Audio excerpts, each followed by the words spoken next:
بيتسو موسوماني المدير الفني السابق للنادي الاهلي رد جريء جدا على مسؤول نادي الزمالك لما طلبوا منه ان يجي يدرب نادي الزمالك. عارفين قال لهم ايه؟ والله رد لو انا منهم ما يكلموش بيتسو موسوماني تاني نهائي، حتى لو هو هيجيب لهم كاس العالم. بعد الرد اللي ردوا عليهم والاغراءات اللي قدمها لهم والشخصية الكبيرة جدا اللي بعتوها هناك علشان يتفاوض معاه، وكان رد الراجل حاجة واحدة بس: لو انا منهم بعد الرد ده ما تفاوضش معاه تاني لو هو هيجيب لي كاس العالم في شنطة كده ويجي. السلام عليكم ورحمة الله وبركاته، اهلا وسهلا بحضراتكم في فيديو جديد وحلقة جديدة من برنامجكم المفضل كلام من الاخر مع عادل الزنط. لو انت بتشوفني لاول مرة دلوقتي من خلال قناة عادل الزنط على اليوتيوب، اشترك دلوقتي وفعل زر الجرس علشان يوصلك كل ما هو جديد وحصري.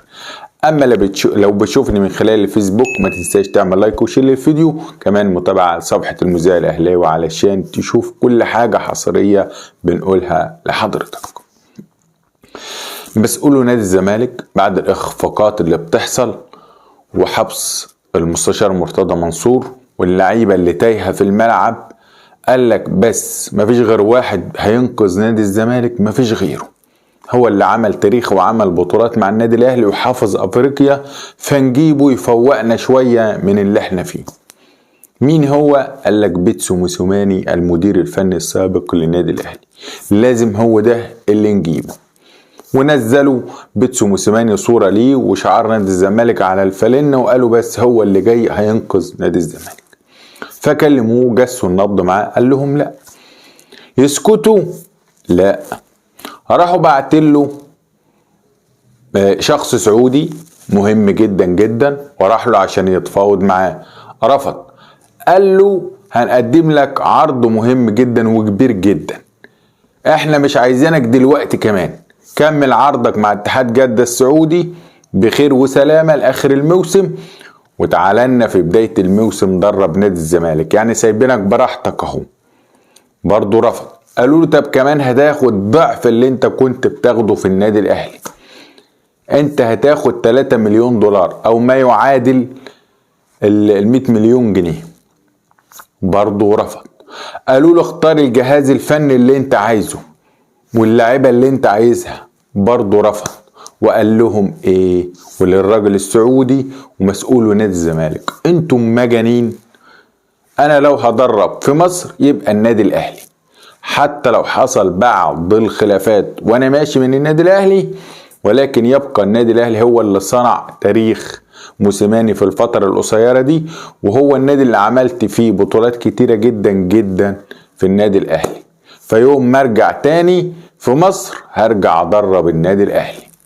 برافو يا موس، بيتك ومطرحك وتشرف في اي وقت، ومردودالك يا نجم، وجاي ان شاء الله قريب. فمسؤول الزمالك قال لك خلاص نشوف البديل. والبديل مين؟ زي ما قلت قبل كده محلل، لازم يكون في محلل. ما هي الدايره بتلف في ايه؟ اما باتشيكو او كاردرون او فريرا، هم دول اللي بيجوا نادي الزمالك، ولازم يكون وسطيهم محلل. ما بين ده وبين ده لازم تجيب لهم محلل، فاما خالد جلال او اسامه نبيه، عبد الحميد بسيوني، طارق يحيى، محمد صلاح، واحد من الاسماء دي اللي بيجي فتره يكون محلل فيها علشان يقدروا يردوا الطلاق مرة تانية. ودلوقتي هم عاوزين يمشوا فريرا، فباتشيكو قال لهم انا جاهز وانا هنا في مصر مش هكلفكم طيران ولا حاجة، انا هنا في بيراميدز ومستعد. قالوا له لا، احنا عيننا رايحة على البيتسو موسوماني مدرب النادي الاهلي اللي بينيم افريقيا من المغرب وحافظ كل اللي بيحصل فيها، والراجل رفض. فهم دلوقتي هيمشوا فريرا ويجيبوا المحلل. مين المحلل؟ خالد جلال. زي ما بقول لحضراتكم كده، دي مقدمة. اما باتشيكو او كاردرون اللي فسخ عقده اول ما عرف بس ان المستشار مرتضى منصور رئيس نادي الزمالك اتحبس، راح فاسخ عقده بسرعة جدا جدا وجاب شنطته قعد قدام بوابة نادي الزمالك وقال لهم انا مستعد، وباتشيكو قال لهم وانا موجود هنا. فواحد من الاتنين جاي لبابا الشغلانة جدو فيريرا، هيمشي لا محالة، وقلنا الكلام ده كتير، بس لازم يكون في محلل. فالمحلل هيكون الأقرب خالد جلال، وبعد كده هتلاقي باتشيكو أو كاردرون في نادي الزمالك. دايرة بتلف، ولكن كان الغريب فيها ان هم راحوا لبيتسو موسيماني ومش عارفين ان هو ده اللي عمل تاريخ لنفسه مع النادي الأهلي، ويربطوا عشق وحب مع جمهور النادي الأهلي.